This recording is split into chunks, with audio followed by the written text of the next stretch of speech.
There is a moment, and you have lived it, when everything that has happened to you begins to feel like it was arranged.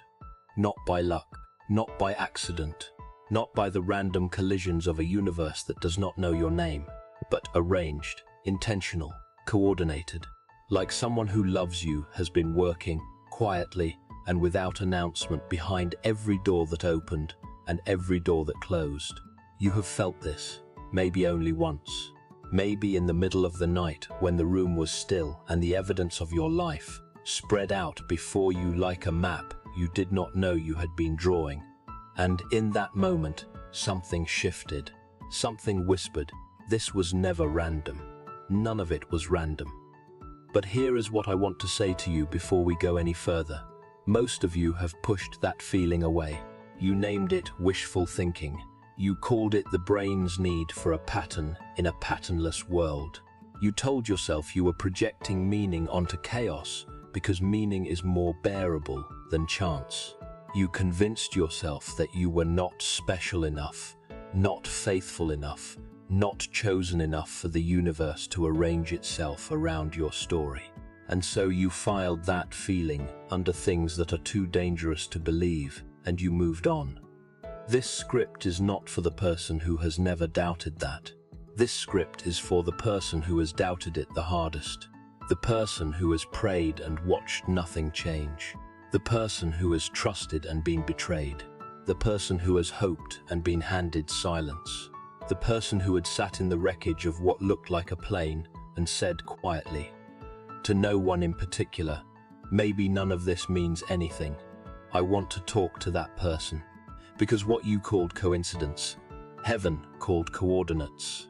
And before this is over, I need you to understand that distinction, not as a comfort, not as a soft platitude for difficult days, but as a structural truth about how reality actually works. Because the moment you see it, really see it, the entire shape of your story changes. Every closed door becomes a different kind of wall. Every detour becomes a different kind of road. Every loss becomes evidence of something building, not something breaking. But we have to go slowly. We have to go honestly, because the lie you have been living with is old, and it has roots, and before we can pull it out, we need to understand exactly how deep it goes. So let us begin. Think back, not the highlight reel, the moments of breakthrough and blessing that are easy to narrate at dinner tables and in church testimonies. I am not talking about those. I am talking about the other moments, the ones you do not share, the ones that happened in the in-between, in the unglamorous middle of a season that lasted far longer than any reasonable person should have had to endure. Think about the morning you woke up and the weight of the situation hit you before you had even fully opened your eyes. You did not get up right away. You lay there, on your back, staring at the ceiling, and for a long moment you tried to do the math, tried to calculate whether the thing you were believing for still made sense, whether the prayer you had been praying was landing anywhere, whether the path you were on had a destination, or just kept going until it stopped. You did the math, and the math did not add up. You got up anyway. You went through the motions of the day. You were present enough that no one worried about you. You smiled in the right places. You gave the correct answers when people asked how you were doing. And then you came home, or stepped into the bathroom at work, or sat alone in your car in the parking lot for 4 minutes before going inside. And in that privacy, that small unwitnessed pocket of your day, you let yourself feel the full weight of what you had been holding. That is the moment I want to talk about. That is the moment this entire script is written for. Because in that moment, you were doing something deeply human and deeply faithful. Even though it felt like neither, you were carrying something you could not explain. You were holding on to a thread you could barely see. And you were doing it alone, in the middle of an ordinary Tuesday, without applause and without an audience, and without a single sign that anything was shifting. And heaven saw that. Do not move past that sentence too quickly. Heaven saw that. Not just the big, public, dramatic moments of your faith, the ones you talk about. Heaven saw the parking lot. Heaven saw the ceiling staring. Heaven saw the 4 minutes in the car. And heaven was not watching in the passive overhead camera sense of a disinterested observer. Heaven was working. In the spaces you thought were empty, something was being built. But I am getting ahead of myself. Before we talk about what was being built, we need to talk about the wound. Because you cannot receive a reframe you have not yet earned. And you earn the right to see differently by first being willing to see clearly. If you have ever felt like your faithfulness was invisible, type "seen" in the comments right now. Because what you are about to hear is going to change the way you understand your own story. Let me name some things out loud. Let me name them with the precision they deserve, because vague comfort is worse than no comfort, and you have had enough of being told that God has a plan without anyone being willing to sit in the room where the plan does not appear to be working. There was the relationship. Maybe it was a friendship that simply evaporated, and the worst part was not the ending but the way it ended, which was slowly, quietly, without confrontation, until one day you looked around and realized the person was simply gone. Or it was a romantic relationship, and you had done what you were supposed to do. You had prayed about it. You had been patient. You had brought it to God and laid it down, and you believed that faithfulness in the small things would eventually be honored in the large ones. And then it ended, not with resolution, with silence, with a door closing so quietly you were not sure at first whether it was really closed at all. There was the opportunity, the one that seemed, by every reasonable indicator, to be the thing you had been prepared for. Your qualifications matched. Your timing was right. The door was open, and you walked through it with everything you had, and then the door closed. Not with malice, not with accusation, just closed. And what you were left with was not bitterness, exactly, but something worse, confusion. The quiet, erosive confusion of a person who did the right thing and got an outcome they could not explain. There was the prayer. The one you prayed every day for a season that stretched from weeks into months, and eventually into something longer than you want to admit. You were faithful in that prayer. You brought it honestly. You did not manipulate it or dress it up. You brought it as it was, raw, specific, and real, and you laid it down. And the answer did not come in the way you expected, or the answer did not come at all. And you kept praying anyway, because you did not know what else to do, and eventually the prayer started to feel like a voice echoing in a room with no windows. You prayed, and heaven felt like a sealed room. This was not weakness. I need you to hear that before we go any further. The doubt you felt in those moments was not evidence of a failing faith. It was evidence of a real one. A faith that doesn't encounter silence isn't faith, it's a transaction. And what you were doing in those long, unwitnessed seasons was something deeper than transaction. You were holding on to a person, not a promise. You were choosing to believe in a God who sees even when the evidence for his seeing is thin. That is what I want to call what it was, extraordinary. Not because you felt extraordinary in those moments, but because that is what it was. And now let me tell you what was actually happening while you were in that room. There is a story in the book of Genesis, and you think you know it, but I want to take you to one detail in it that almost no one lingers on. The story of Joseph. You know the broad strokes, the coat, the brothers, the pit, the slavery, the prison, the palace. A 30-year arc from beloved son to second in command of the most powerful nation in the known world.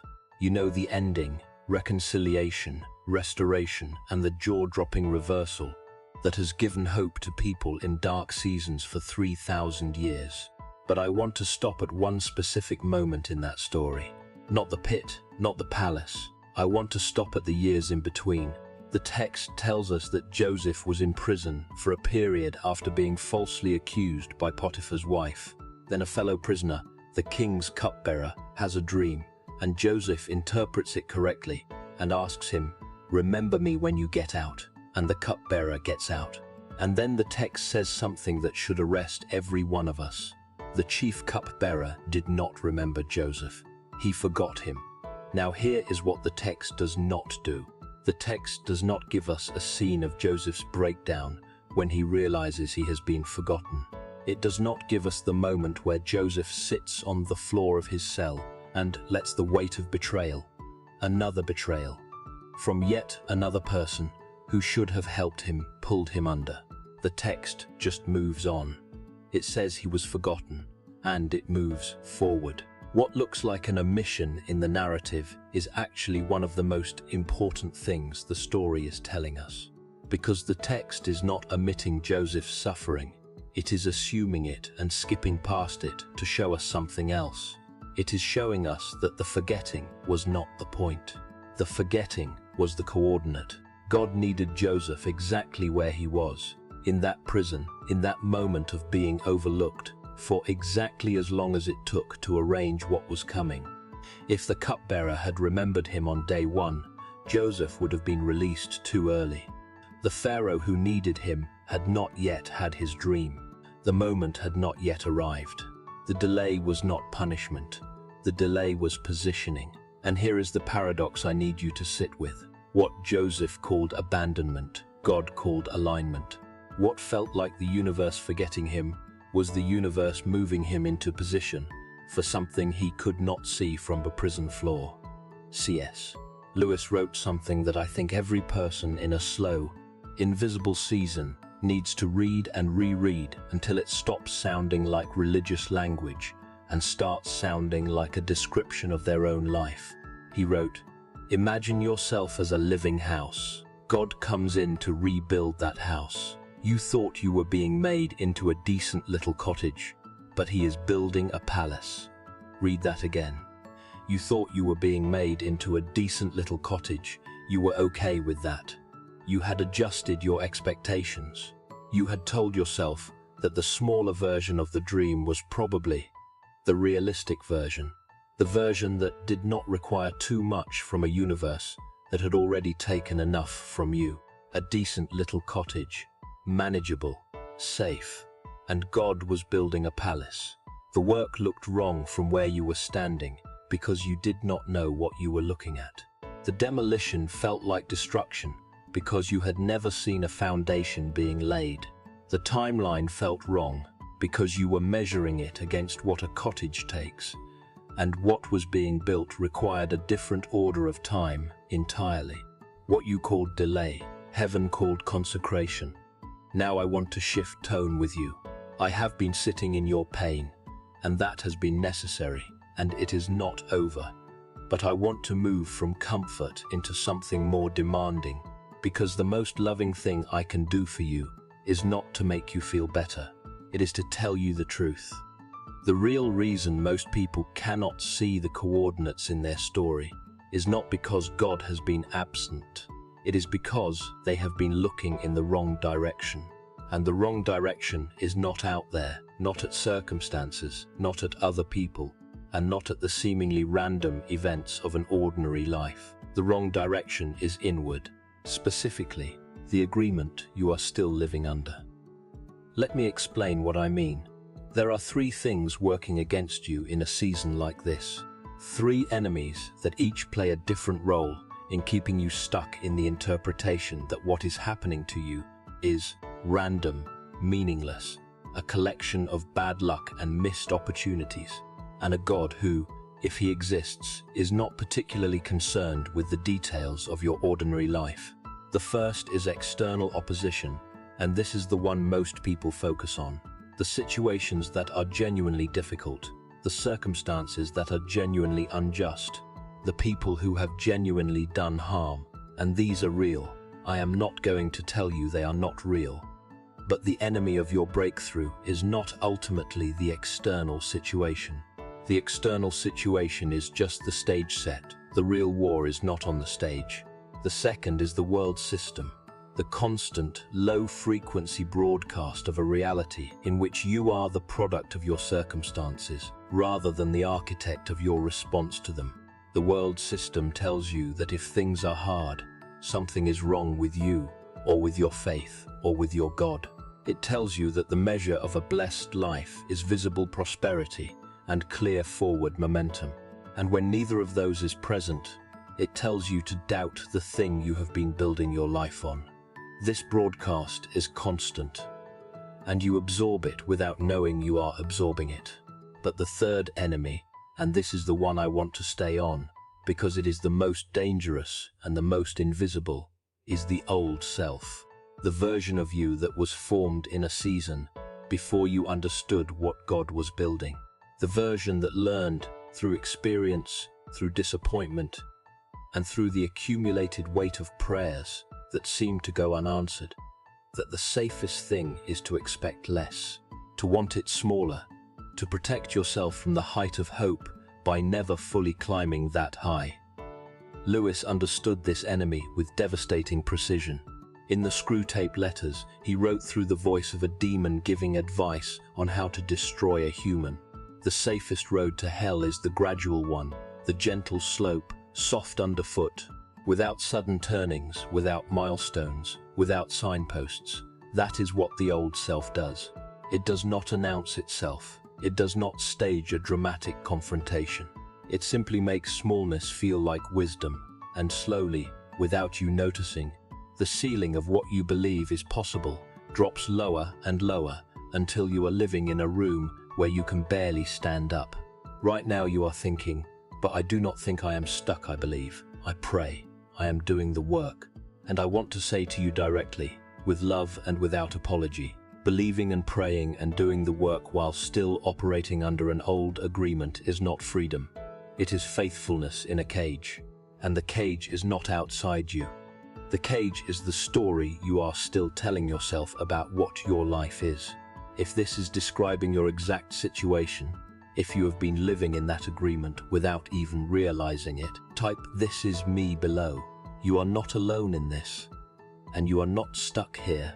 So what do? What does it actually look like, in specific, concrete, behavioral terms, to shift out of the old agreement and into the reality that your story has coordinates?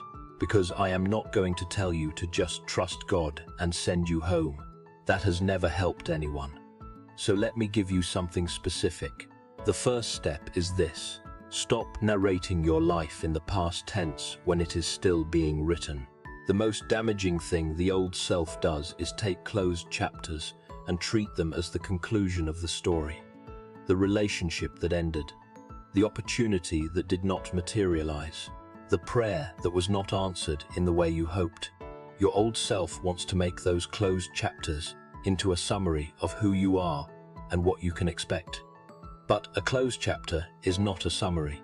It is a chapter, and the chapter after it has already begun, whether you are aware of it or not. Here is what that looks like in practice. The next time you tell the story of your season to yourself, to God, or to someone you trust, notice the moment when you shift from narrating facts into narrating meaning. Notice when you move from "this happened," and then "this happened," and then "this happened" into "and that means that I am someone to whom bad things happen," or "and that proves that this is not for me." That shift, that narrative leap from evidence to conclusion, is where the old agreement lives. And the act of noticing it, naming it, and refusing to make that leap is the first concrete act of living in a different story. The second step is to practice seeing the pattern backward before you try to predict it forward. Here is what I mean. Get somewhere quiet. Take 15 minutes. No phone, no noise. And trace your story backward. Not looking for evidence that things went wrong. Looking for the places where a closed door redirected you to something better. The job you did not get, that freed you for the one that changed your life. The city you did not move to, kept you in proximity to a person who would later be crucial. The relationship that ended in a way that felt like devastation, but that you now, with the distance of time, recognize as the beginning of becoming someone you could not have become inside of it. Every one of you has evidence of this, if you will look for it. And the act of rehearsing that evidence, not as wishful thinking but as documented history, is what begins to shift the interpretive framework from chaos to coordinates. You are not manufacturing hope. You are reading your own history accurately, possibly for the first time. The third step is to speak to the season directly and do not be vague about it. This is where most people get soft. They will affirm in general terms, God is good, God is faithful, God has a plan, but they will not say, specifically in direct language, what they are believing for. Specificity is faith with substance. Vague hope is not faith. It is optimism with religious vocabulary. And optimism evaporates under pressure. What does this look like? It looks like sitting down and writing, actually writing, with a pen or your hands on a keyboard, a specific account of what you are trusting God for. Not as a transaction, not as a demand, but as a declaration. This is the thing I am believing in. This is why I believe it is what I am being prepared for. And I am not going to allow the silence of this season to rewrite the substance of what I am standing on.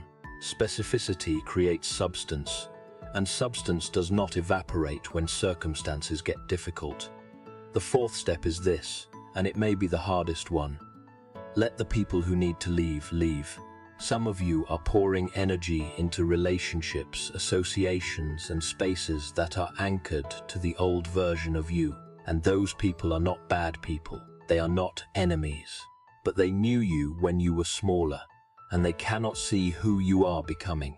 And their ceiling for you is your past, which means that every conversation with them is subtly pulling you back into a story that no longer belongs to you.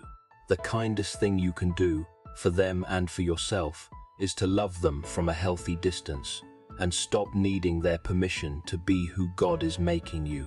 Their confusion about your direction is not evidence that your direction is wrong.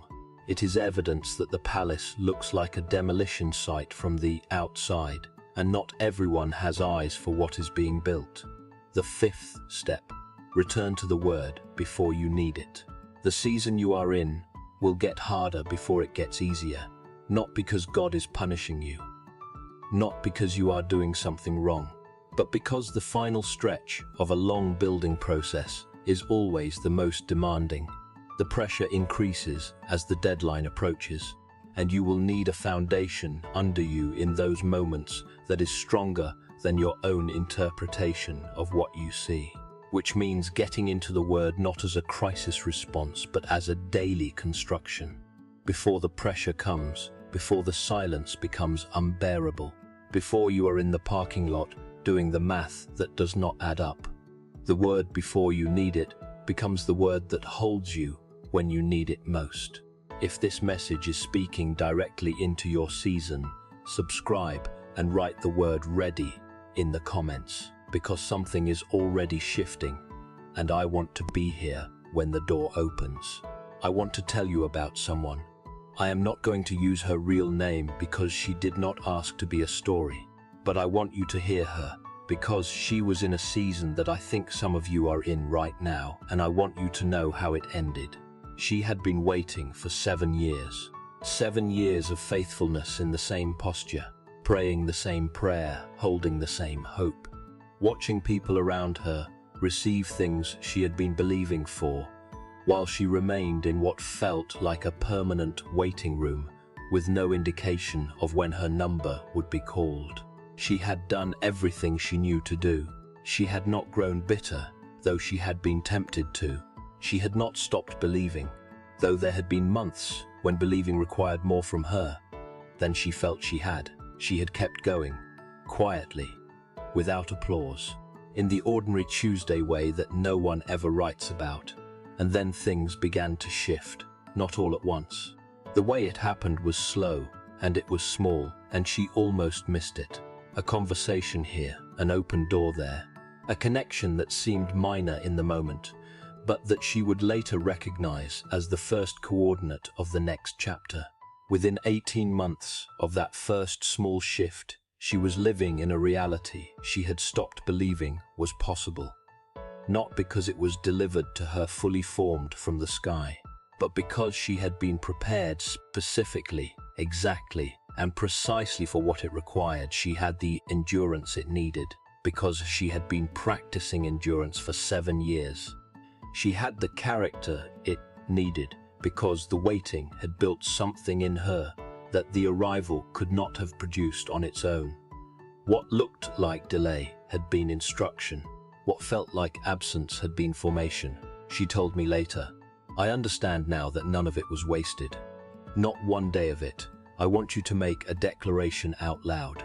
If you are somewhere that allows it, speak these words. If you cannot speak them, read them and let them land somewhere in you that words are supposed to reach. I declare that I am not the product of what happened to me. I am not defined by the seasons that felt like they were pulling me under, the closed doors that didn't explain themselves, or the silence that stretched longer than I thought I could survive. I declare that my story has coordinates, and the hands that hold those coordinates are the hands of a God who does not waste anything. Not one day, not one pain, and not one prayer that felt like it was echoing in an empty room. I declare that what the world called coincidence was God's precision. What I called delay, heaven called preparation. What I called random, my Creator called a road. I am walking into what has been prepared, not because I earned it, not because I was perfect in the waiting, but because I kept going, because I held on to a thread I could barely see, and because the God who holds that thread has never let go of the other end. Now, I want to paint something for you, a picture of your life 12 months from now, and I want to be specific, not vague, because vague hope is too easy to dismiss on a hard morning. 12 months from now, you are sitting in a space that is different from the one you are in today, not because everything is perfect, but because the framework has changed. You are not doing the math that does not add up anymore because you have learned to read your story differently. You look back at this season, the one you are in right now, and you see it clearly. You see what was being built. You see the specific ways that the delays were calibrated. You see the people who left and understand why they needed to, because you understand now who you needed to become in their absence. You are living with a settled quality that used to elude you, not the brittle confidence of someone pretending that everything is fine, but the deep, foundational confidence of someone who has been through the fire and knows what holds. You are not waiting anymore. You are building, and the building feels like what it was always supposed to feel like, purposeful, specific, and yours. And here and there, in quiet moments, you will feel something that might take you a moment to name. You will feel it in the morning, when the weight that used to be there is not. You will feel it in the ordinary Tuesday moments that used to undo you. It is the feeling of a person who finally, fully, believes that none of it was random. And you will know with the certainty of someone who has lived it, that what the world called coincidence, God always called coordinates. Father, I bring before you the person reading this right now, not in general terms but specifically, the one who knows exactly which parking lot this script was describing, the one who has prayed the prayer that felt like it was hitting the ceiling, the one who has watched the door close on the thing they believed was for them, and who has done the quiet, unglamorous, invisible work of holding on anyway. I ask that you would give them something today that is rarer than a blessing, perspective. Let them see, even for a moment, the coordinates in their story. Let the thing that has felt like chaos begin to take on the shape of a plan. Let the relationships that ended begin to make sense as repositioning. Let the prayers that felt unanswered begin to reveal themselves as answered in a language they are only now learning to read. Let the waiting be revealed as what it actually was, not punishment, not abandonment, not oversight, but preparation, specific, precise, loving preparation for a person you have never stopped seeing. Give them the endurance to hold a little longer. Give them the clarity to stop narrating the story as a tragedy when it is still in the middle act. Give them the courage to be specific in their hope, to stand on what they are believing for, without apology, without shrinking, without the false humility that is actually fear dressed in spiritual clothing, and let them feel in this moment what I believe with everything in me, that they have never been invisible to you, not for one day, not for 1 hour, not even for 1 minute of one ordinary Tuesday in a season that felt like it would never end. Amen. If this prayer landed for you, if something shifted while you were reading it, type Amen below. And if you know someone who needed this today, share this video with them right now. You might be the reason their season turns. You are not an accident. You are not an afterthought. You are not a person to whom random things happen in a universe that cannot be bothered to know your name. You are a chosen one, not in the sense of superiority, not in the sense of exemption from difficulty, but in the deepest and most demanding sense of the word. Chosen for something specific, prepared for something real, assigned to a chapter of history that only you can write. What the world called coincidence, heaven called coordinates. What you called random, your creator called a road. Nothing about you has been accidental. Nothing about your story has been left to chance. Every door that opened, and every door that closed, and every silence, and every delay, and every detour, every single one, has been a coordinate in a journey that is still being written. You are not forgotten. You are not overlooked. You are not invisible. You are not done.